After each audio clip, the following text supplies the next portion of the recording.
the chakra systems are in bundles, just like the nerve endings. And if you look at where the nerve bundles are in anatomy, like that's literally where the chakras are, except the crown chakra. The crown chakra is where your soft spot was when you were a baby.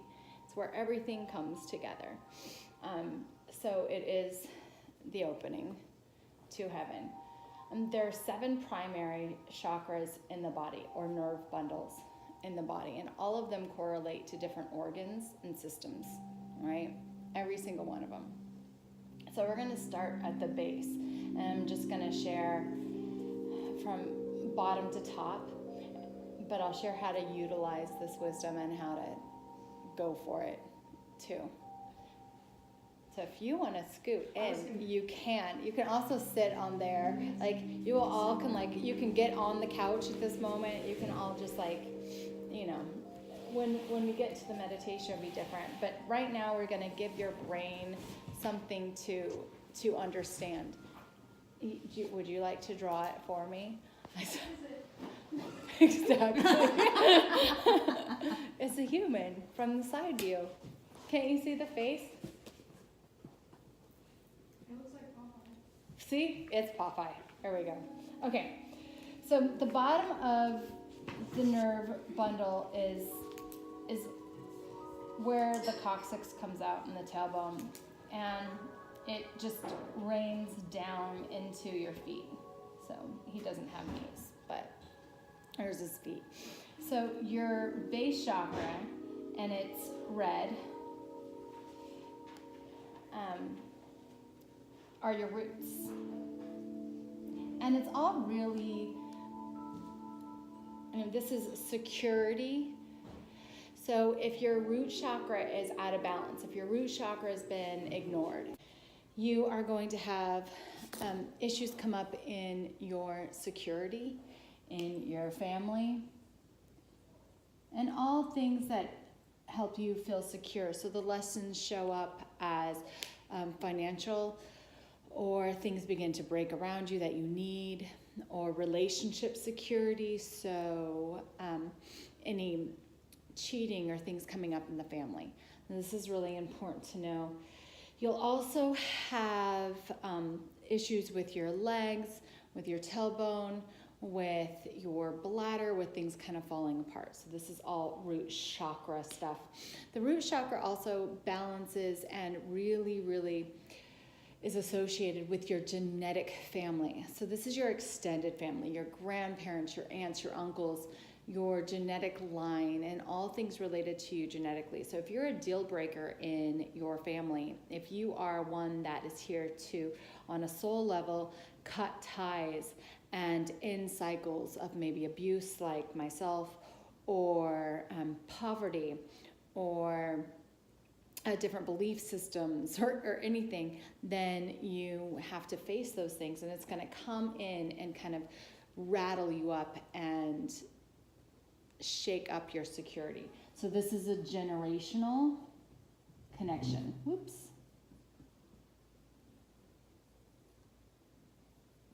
For your root chakra.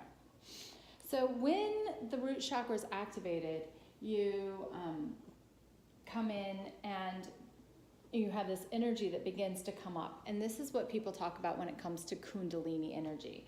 And the Kundalini comes up and it circles, it kind of goes up. So you have an aspect of it that is feminine.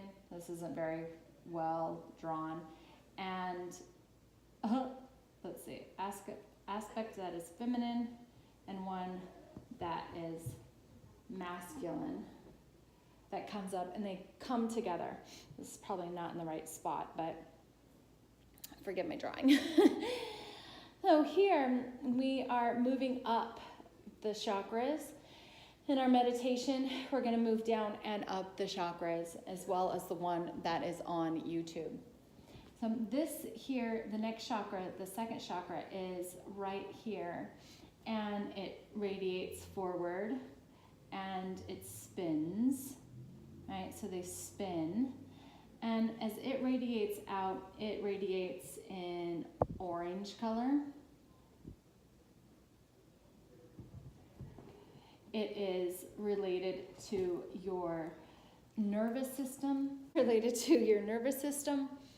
as well as your lower back issues, your elimination system,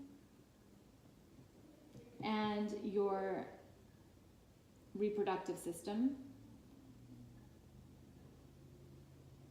It also has to do with creativity, what you are creating in the world, and what you are letting go.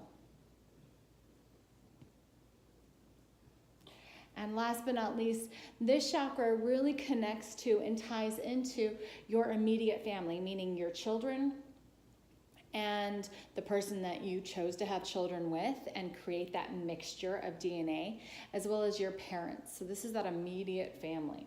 Your siblings also that you share DNA with, then you were raised with, also come into this. So this is immediate family. So immediate family patterns show up here. You might have issues come up with actually being able to give birth and see things manifest in the world. Sexual issues come up in this area, as well as constipation and diarrhea and all those other issues that we have. So Crohn's disease, celiac disease, other things like this come into play when things are out of whack and need attention. This is, again, physical manifestation, so things actually coming into play, into the world that you want. So we're manifesting things into the world like your parents manifested you when you became their daughter or son. That said, it is orange, and when we go into it, we're just going to be leaning into really clearing and balancing your ability to be able to release things and let things go, as well as create things in an effective, beautiful way in your life. The next chakra up here is right around your stomach region, the third chakra, and it is yellow, and it radiates the digestive system.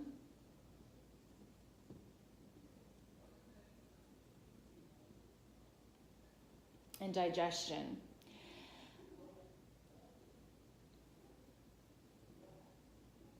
This also really calls into play you being you, and you being an individual, your belief system, what you can digest in life, what you want to invite into your life, what you want to move through in your life.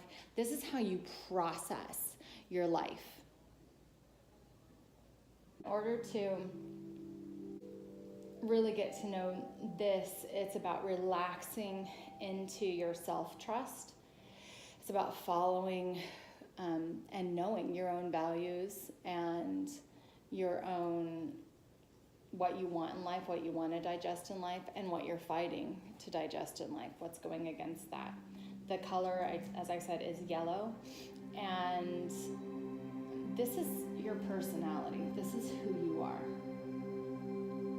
So when it's off, a lot of times, a lot of people pleasing is happening in people. So if you meet somebody who is, my yellow is off a lot because I was really into people pleasing for a long time and being that whatever needed to look good, but I wasn't ever making my own decisions of what felt good to me or what felt honest to me. So when you're drawn to that yellow, or yellow keeps showing up, or you're having digestive issues, it's kind of like, or mid-back stuff, immune system stuff, is when you can go, oh, where am I not analyzing my own truth? And that's when journaling is a good thing and can really help, because you go, oh, well, what do I want that I'm not admitting to myself? And just starting to ask that question is good. And you don't have to journal about it, but sometimes just brain dumping will help you figure out what you don't want and where you are compromising. Then you tend to have less digestive issues. This is liver It's also kidneys, okay? Adrenals, all of that stuff too. Anything that has to do with assimilating that energy. So the next we move up is our heart, and it's green, like the trees. And the heart is the balance of the two centers. So you have your more physical stuff, you have your root chakra, that grounding, those roots, you have your elimination system, your family, you have your own person and how you're digesting life and walking through it, and then you have that heart center. And it's the balance between the physical and the more energetic aspect of yourself, or the mental aspect of yourself. It is the emotional center. So when our emotions are out of whack, we feel that heart expansion or decrease. And it's the feeling center. So when the heart is really open, feelings can go through a lot easier, and you're more in tune with how you're feeling. When somebody's heart is closed, they tend to be more unaware. Maybe not numb, they might be really angry or whatever, but they have less awareness. You know, people that kind of walk around and they have no connection with how they're feeling. Their heart center is begging for attention and causing pain. Some people that have a really open heart center can be the opposite, extremely empathic, extremely emotional, very aware of their emotions and everybody else's emotions, but it's still an imbalance, right? Each of these can be, there's polarity that we have going on here. So green, it's heart and lungs, okay? It is life force. It connects your will to what's happening. So when we fall in love, it happens this way, and we'll get to that when we get up here. But it's your lungs, it's your heart. So any congestion in your lungs, any heart issues, that's all this. There's a 8th chakra that we won't go into today, that is high heart. That is right at the sternal notch that a lot of people are talking about now. That's pretty cool. It's like a teal color, and it's where life force and action of life come together. So the life force is our breath, and the action is the heart pumping. And that's where those two come together, and we kind of have this agreement of, I'm willing to live. When that's blocked, it's hard to get things done. It's hard to create things. So I'll just put a little heart up here. All right, so then we have the next, which is right in here in the lower chambers of the skull. It kind of lays right in here, somewhere in between here is this energy bundle, and it's your throat. It's blue. And it is thyroid, parathyroid, your hormone system. It's the top of the endocrine system. So the throat and the digestive center work together with the endocrine system, with your pancreas and everything working up. So oftentimes it starts with the digestive system, or digesting life, and then that truth isn't spoke, the war begins, and then the thyroid kicks out. So for thyroid stuff, this is kind of the root. So it's truth telling, speaking your truth. It is choice and will, your willpower, are all up here in the throat. Knowing your choice, choosing your choice, directing your own willpower. And this, when you work with this energy, it just opens you up. So things, if you have thyroid issues, if you have parathyroid issues, if you have any swallowing issues, jaw issues, mouth issues, teeth stuff going on, this is the energy center that you just want to give some attention to and move energy through. Energy doesn't get blocked. I mean, we have to just remember, like, Lily said it best as she was studying science, you can't change, you can't get rid of matter, right? So it doesn't actually get blocked. It just kind of gets forgot. And the willpower that we have through the throat chakra actually help you visualize and play with and start moving this energy, and through time you'll feel that. I wake up each morning and I do this before I get out of bed, and I do it before I go to sleep, and it takes like a minute and a half. I led what I do in the morning on a YouTube video that is going up right now in 4 minutes.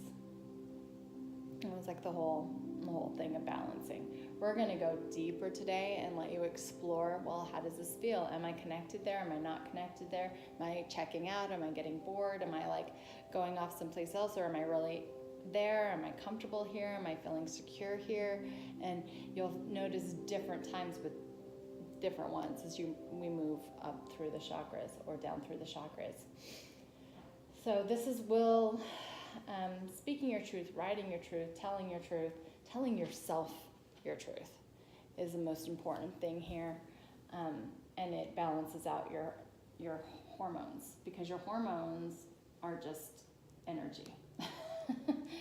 Really, they're like those little energies in your body. So the next we move up here, and you have that third eye, the third eye, and this is your pituitary, your pineal gland. Both of them. I don't know how to spell pituitary. I never do, and spell check really is wonderful. So we'll just call it Pat. And but it literally is your third eye. It's intuition. It is knowledge.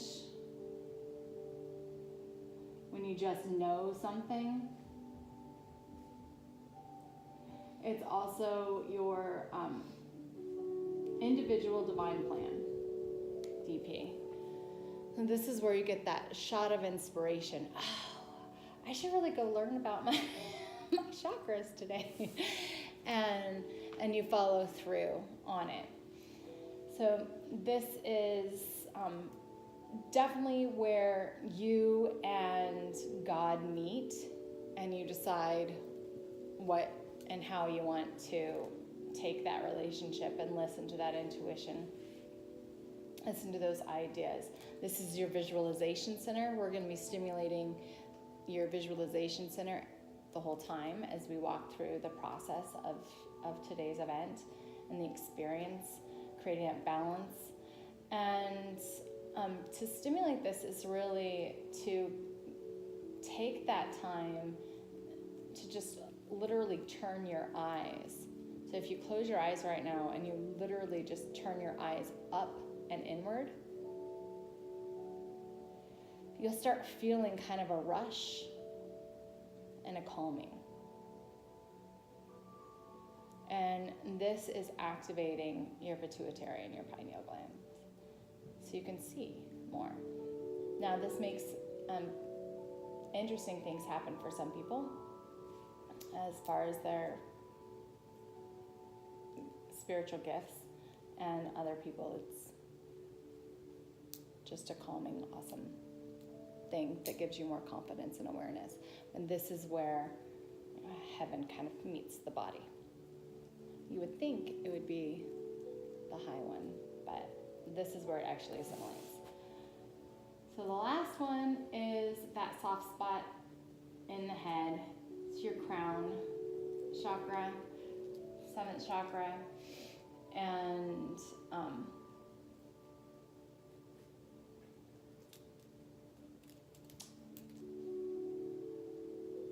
it's explained like a water drip, if you're open to it. And it's where your high self, your soul self, that life force that's creating the breath in you actually comes and anchors. It's also where people believe, if you believe in the Holy Spirit connects here, God connects here. It's kind of like your stairway to heaven is how the 7th chakra is seen. So opening up this 7th chakra opens you up to kind of have this security, this awareness, this trust in self, and we'll just call it creator, since I haven't gone around the room and said, what do you believe in?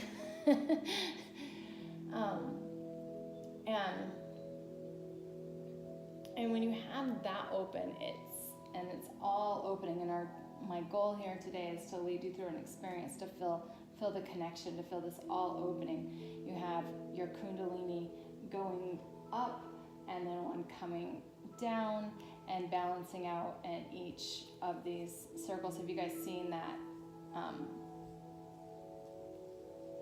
Those things on the walls, or not on the walls, what is it called? Refrigerator? Those little things you like put the little spinner here and then the spinner here, and then you spin one and the other one goes.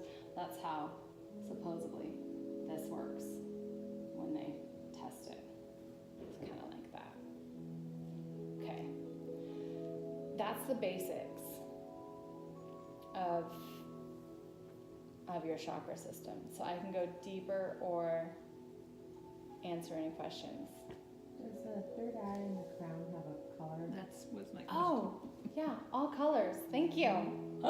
Yes. So this is like a violet, and this is a purple. It's kind of like white, purple, violet. They're really the same color for a lot of people. And The high heart is being taught as teal. And I can see it like that. It's just a mixture of the two. They call the violet, what is the other name for that purple color? like a lavender? No, it's like Just like indigo. indigo. Yeah, they call it indigo, but it's still purple. I see it as violet. Between blue and... Right, it's between blue and purple, so indigo. So violet or indigo. Thank you. All right, so any other questions? Yes. You mentioned that if you're seeing colors, then you're saying is an out of balance area, or is that an area that you may be more in tune to? Because I don't ever see the red, oranges. I sometimes see yellows, but I see greens, blues, purples, violet, teals all the time. All the time. So it varies what we're drawn to. I would say if you're seeing this whole spectrum, this power, probably your power zone. And we're going to talk about power zones next, because that's really important to know. And I want to see if we're all close to the same power zone, because if we are, then that's how I'm going to lead the meditation, one way or the other. If we're all split, then I won't. So if it can be both ways, and this is where that discernment is really important. I find that if I'm either really turned off by something, it's kind of like, sorry, I'm jumping around, but do you have essential oils? Do you know essential oils? Okay, I'm going to speak in essential oils then. You know how you really need an essential oil and you smell it and you're like, oh my God, I'm going to barf, right? And that's the one that all the charts say that you have to wear for whatever's going on. You're like, oh no. So if you're avoiding yellow, orange, red, and you're like, I don't want to be around that, then that's a telltale sign. Like, get more orange, red grounding around you. You know, you don't have to wear it, but like, get more around you. Buy some of those candles and light the candles in your house, and just draw your attention to that. So it's drawing that essence, that vibration more into your being. Now, if it's just like a neutral thing, I wouldn't worry about it. But if you're really drawn to this spectrum of it, then energetically you are very wise. You're very in tune to, I would say, like the more subtle energies, the willpower, the visualizations, the manifestation, the connection to God. All of that is something that is high center in your life. And the more practical, how to be human things are less exciting for you. So to fully embody your walk on earth, it would be to balance this out and see, well, where a lot of times with clients anyway, what happens is they're making something wrong about being human. Like, it's the security might be wrong for them, or they're avoiding family issues, or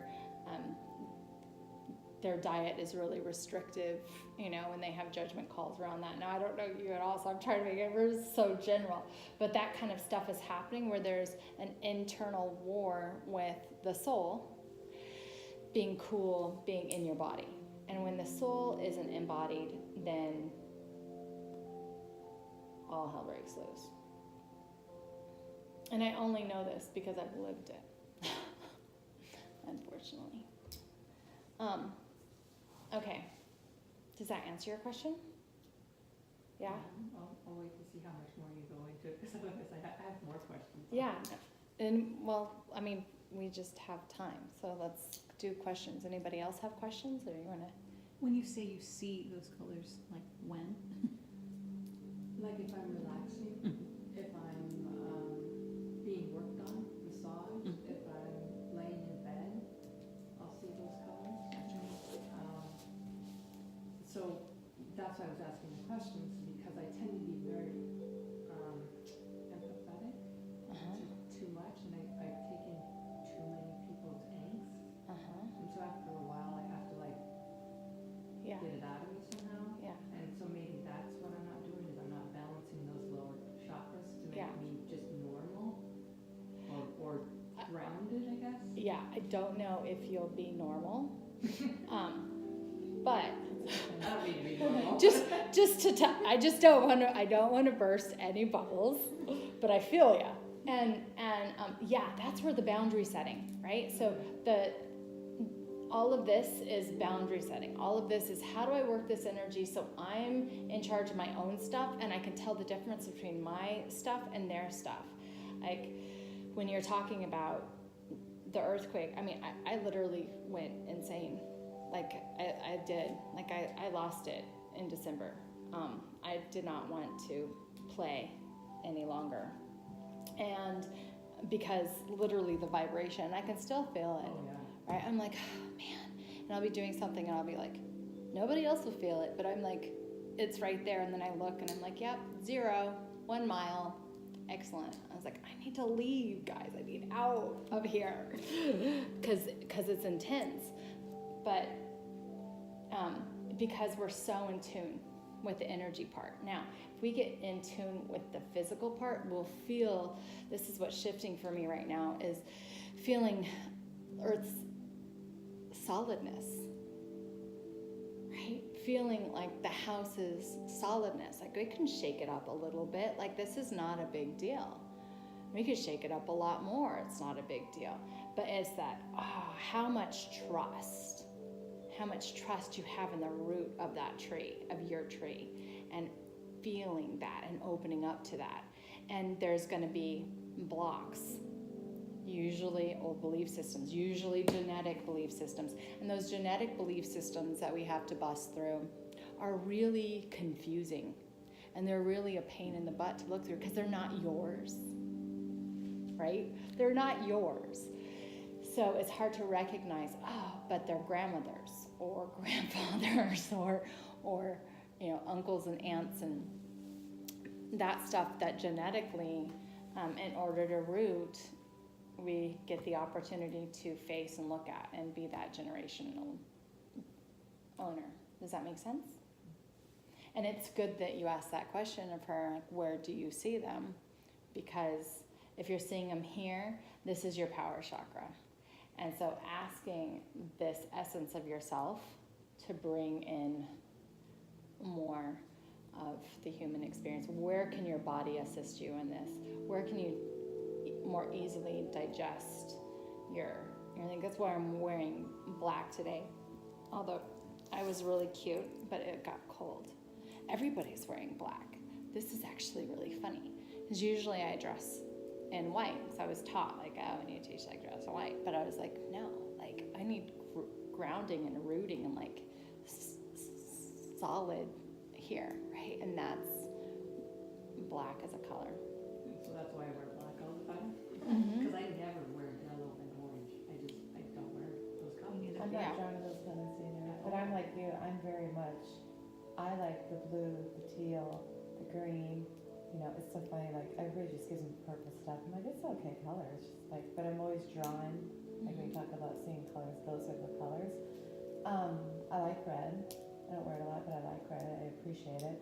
Cannot stand yellow and orange. But if you knew like my physical stuff with my immune system, I'm like, oh, hello. Yeah. It's all yellow and orange. So, but it's just kind of eye-opening seeing that. Cool. Any other questions?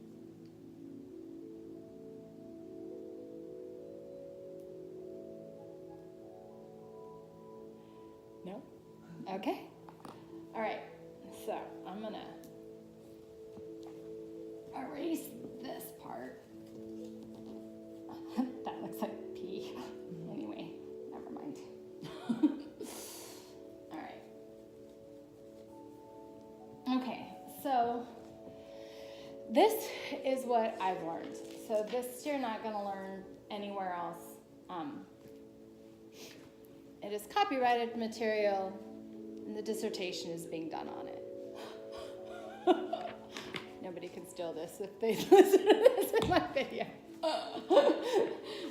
No, but so in 2008, I started working with people doing coaching, and it started as yoga therapy, and then I do nutrition. So maybe you were around about that time, and I do nutrition, and I was working with yoga and meditation and the chakra system specifically, and what they ate in their diet.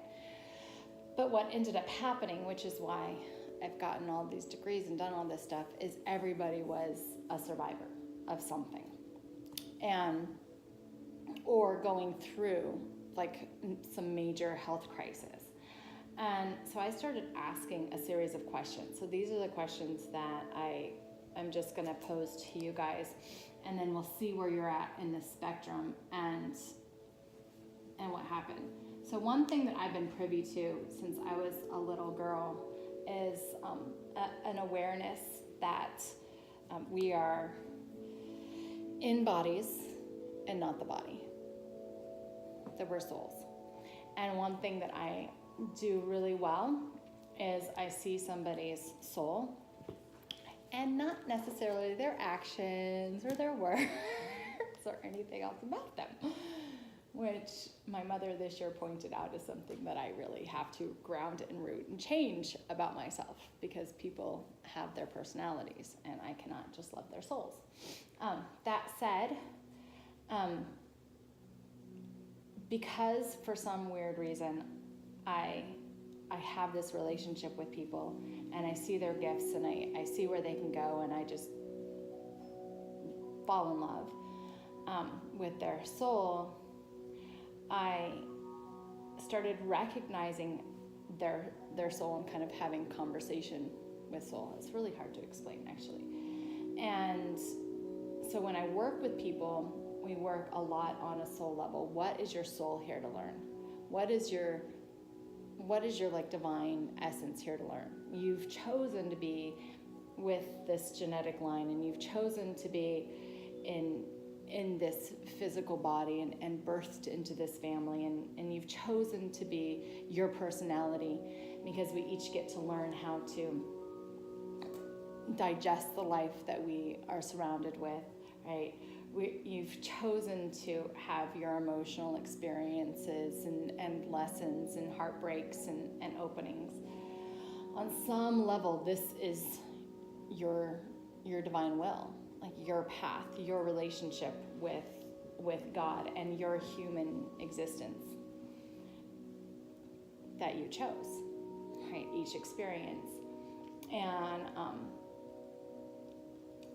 I used to believe that we had will, and we had like a choice, a lot of choice in this. And recently, I've just been shown that, we really don't have too much choice. Like, we have choice, but not once we're in the physical body. Like, once we're here, we're kind of here doing whatever comes our way until we're done. Like, the choices we have is how do we deal with what it is, and what's the soul lesson. So my hope today is to help you recognize how you are here, why your soul chose to have a human walk and not just to hang out in heaven. Now, if you believe that there's an afterlife, whether it's heaven or coming back or whatever, then there's an afterlife. If you believe that there is no afterlife and you're just done, then I don't know what the point is anyway, but you can just play along. And if you believe that there was something before, that you were an essence before, that you were chosen, that you were a gift from God into this physical form, then there's that. And if you believe in past lives, it's even more. Like, how do you shift it? My question was, I remember being 24 and my adrenals had just failed, and I was like, how do I shift this? All of my lessons are the same. They all look the same. And the more people I've talked to, and it's been hundreds now, the more I'm like, wow, there's a real pattern to how we process things.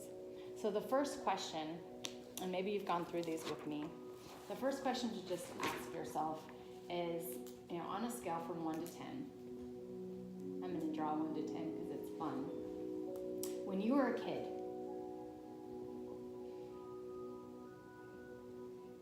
so between the ages of 0 and 12, when you were a kid, and really 0 to 7 if you can remember, but oftentimes we have weird things as 7. What were your biggest learning experiences? I used to say traumas, but it doesn't necessarily have to be a trauma. We just often remember those. But what were your biggest learning experiences? Were there that you had to learn how to overcome and handle in this life? Were they physical? It's really easy to answer. Meaning you got tripped a lot at school, you bumped your leg constantly, you had stomach pains and stomach cramps, maybe you were beaten, maybe you were molested.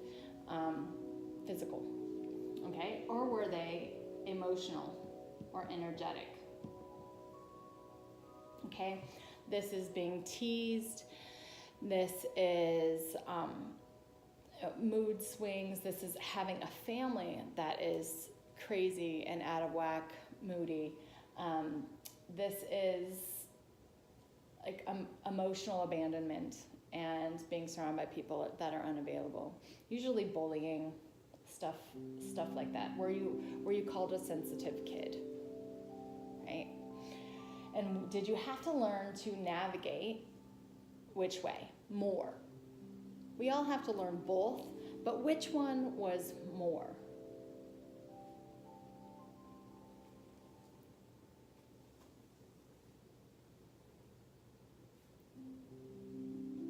So that's the first question.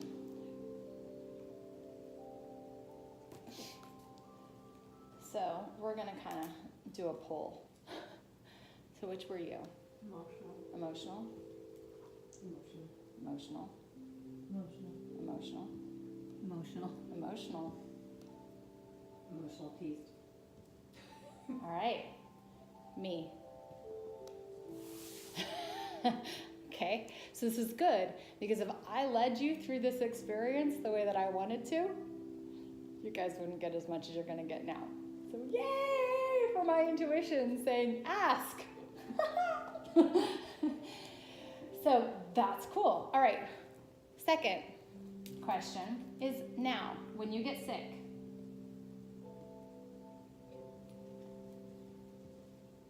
okay, what works? Now, I didn't ask, what do you want to do? What do you agree with logically? All right? I didn't say what's your first line of defense, which probably doesn't work. I said what really, really works. So when you get a flu or worse, what works? Is it physical stuff? Okay, this is massage, chiropractic, manipulation, working out, drugs. You know, like doctor prescription drugs. Okay? Or is it more energetic? Okay? Energetic. Herbology. Herbs kind of go back and forth, but homeopathics, Reiki, all energy work, meditation, stuff like that, prayer, energetic. Does that make sense? And when you can kind of look on the span of your whole life, like when I really got sick and then I really got well, what was that final straw?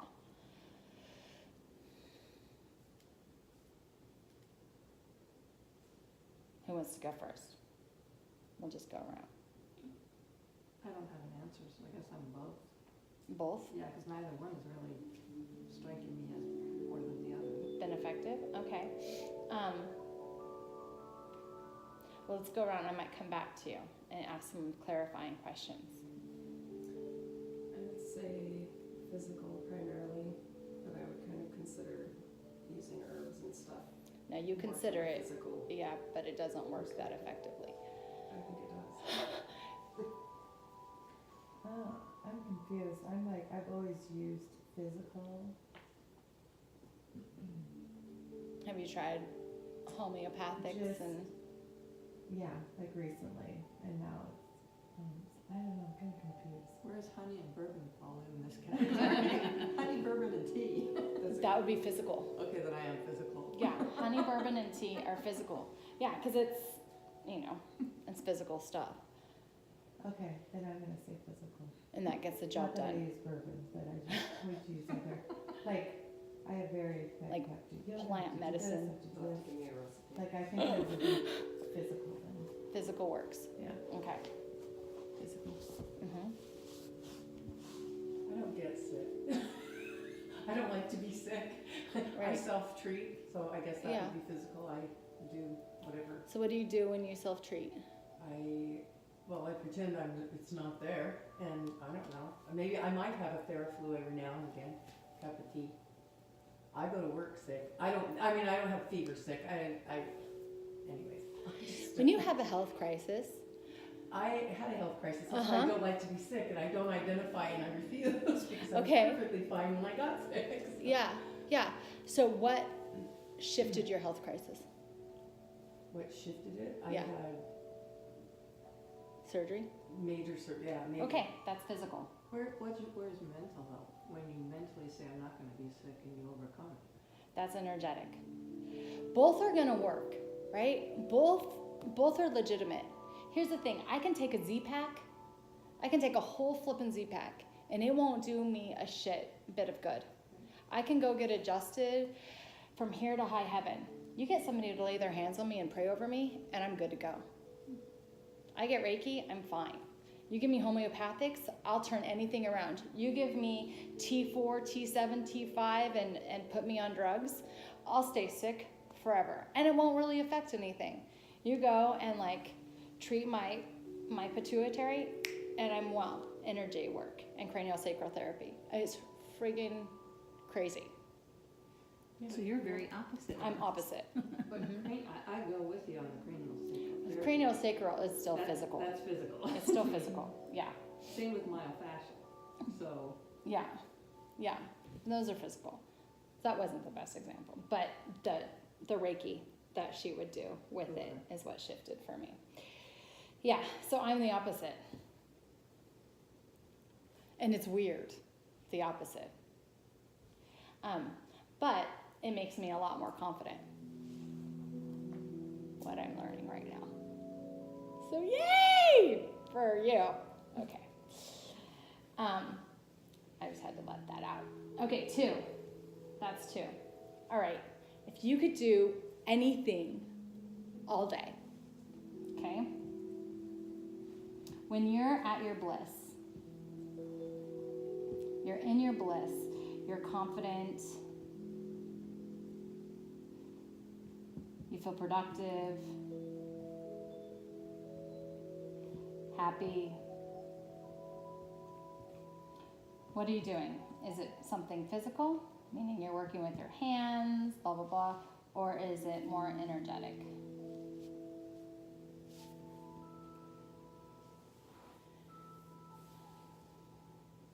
helping people, so where does that put it? What are you doing when you're helping them? However, I mean. In your bliss. Like if you could help them with one thing, what would you help them I with? do a lot of Red Cross. So for me, helping anybody overcome an obstacle or helping them, I also help people get jobs, help them get, so giving my time to them. Okay. So going out and actually doing it or talking? Being with people, Doing it, being with them in the process. physical. Mm-hmm.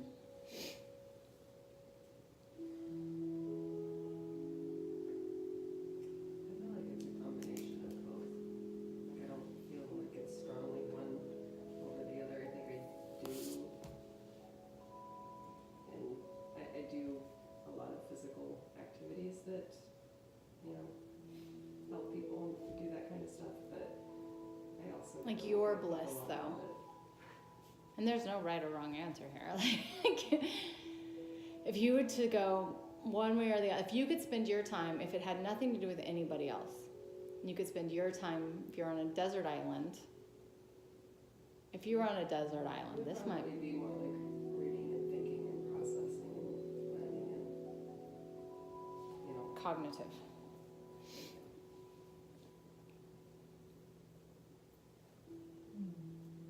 My bliss is like laying on the ocean, sorry. So I'm like, but like if you wanna like, my purpose in life, like where's there? No, I didn't ask about your purpose. I serve people all day long, and my bliss is when I can stop serving them and take care of me. Yeah. Cause I take care of everybody else, and then I take care of myself by myself last. So my bliss is So what are just you being- doing when you're taking care of yourself? Resting, not necessarily sleeping, but just mentally, like I just have to have mental rest and be away from people, And not physically doing anything not do anything. physical. I would be walking on a beach up and down for hours. So Walking. I guess that's physical. Yeah, perfect. For me, it's energetic. I'd be meditating in a cave. And I'd never talk to anybody again. If I think about where I think I'd be most happy, it is like in a convent or in a cave, just meditating all day, every day.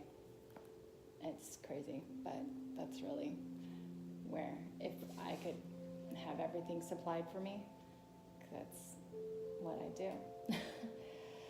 Okay, so this kind of says like where you need to balance, right? This is where you need to balance, because unless you're actually doing this that brings you your bliss, and you talked about your purpose more than you talked about your bliss. So would it stay the same? Probably, because I would be reading, because I mean, I love to read, so I'd sit on oceans or look at water, look at mountains, and So it wouldn't be physical. It'd be reading. It'd be cognitive. yeah, I guess so. Okay. All right. You're sure? You're not Reading is thinking like of literally massage. one of my, well, I'm not thinking about massage, I am. Okay, good. But I'm like to create, and when I Create. have time alone, I want to crochet, I want to Yeah, do something. perfect. Okay, good, good, good, good. Okay, so this is your soul learning, okay? Where you first physically learned how to do things is here, because your physical body is here. So you're here to learn how to manage your energy, how to direct your energy. So you're all in the perfect class right now. Your soul is here to learn how to play and make energy physical and physically manifest stuff. Okay? So this is your learning style, is what I call it. This is your power.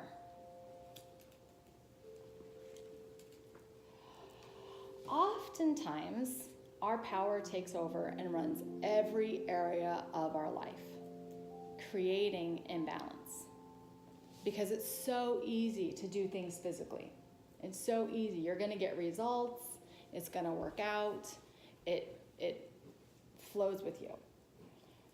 So in order to get you out of the physical, your soul loves you so much, and it can flip-flop about every 33, 44 years, like somewhere in there. I'm still doing like the science on that. I have charts. I'll get deeper into it this next year. But somewhere right in that sweet spot of 33 to 44, there's like this flop if you get it. If you don't get it, then it's not. And my goal is to help as many people as possible learn how they learn and create this balance where there isn't any more major catastrophes, where we don't have to learn the hard way how to pay attention to what we need and give ourselves what we need. So this is your power zone, and most likely you feel more confident in this lower region. Your body is healthy. You're not being drawn to this because it's really where you feel comfortable. It's really where your bliss is, helping people find their jobs, digest your, right? You have a strong system. Where you need to focus is up here, which is why those colors then are coming to you to answer your own question. Managing your energy and doing this meditation and doing this is going to be a huge shift in each of your lives, and you're mainly looking for it. Okay? You guys, even, it's still serene and peaceful. Nobody's like surrounded by 1,000 people going to a party in this room, right? There are some people that are like, my bliss is like one of my best friends, like his bliss is at a party. Or concerts. We're not in that group. So that tells a lot.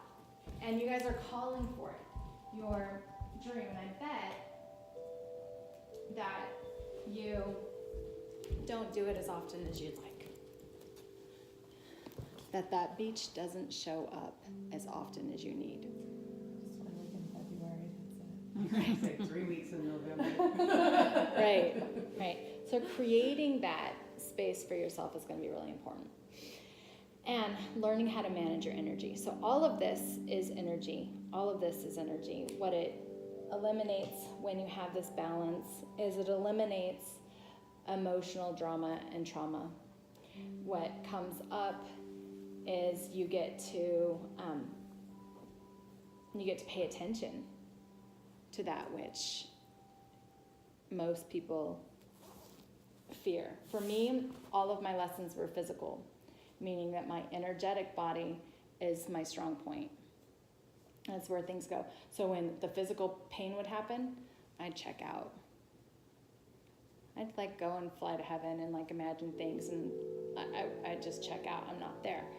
Instead of doing yoga, eating right. So for me, I have to do my yoga, work out, walk, get outside, do all this stuff, which I'm totally sucking at right now. Because, by the way, I call myself out on it. But things will get really unbalanced and not good if I don't do all the physical stuff. But I don't really like to do the physical stuff because my power, my comfort zone is energetic. I can create, I can visualize, I can do all this stuff, right? So physical is really important to me. You're the opposite. It's very easy for you guys, most likely, to heal things, handle things on the physical level, and energetically, not. So I have a question for you guys. This is just totally for me. Can I ask you a question? Is your pantry full? Not by me, my husband fills it, I don't fill it. That you have a full pantry? Yeah. This is just a theory I have going on right now. But so far, it's checking out everywhere. I cannot fill my pantry to save my life, and neither can my mother. And I think it's because this energetic thing, right? The physical stuff, it just doesn't, it's hard. We have to really focus to do it. It takes extra energy. Where for you guys, it's going to take extra energy to do this energy thing today. So what this tells me is your power is going to be from the root up. Where your disconnect is from the crown down. So what we're going to do is we're going to start where it's uncomfortable. We're going to start at your crown, and we're going to work down to where you're comfortable. And then we're going to take that energy and we're going to work it back up to balance everything out. Okay?